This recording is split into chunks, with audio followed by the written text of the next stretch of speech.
Salah satu lagu Aceh yang sempat populer dan viral di Indonesia adalah lagu Kutiding. Hey, du jalla hey, hiding hala hala hiding, hiding hala hala hiding, wa jalala eha. Lagu ini dengan nuansa mistis dinyanyikan oleh Liza Aulia dan dirilis pada 3 Maret tahun 2019 di bawah label Kasga Record.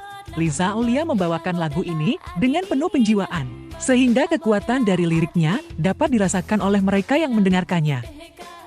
Meskipun kebanyakan orang di luar Aceh tidak mengerti arti dari lirik tersebut, upaya untuk membangkitkan aura misterius dari setiap lirik yang dibawakan oleh Aulia dengan suara khasnya menjadikan lagu ini enak didengar. Syair Kutiding dipercaya sebagai mantra kuno.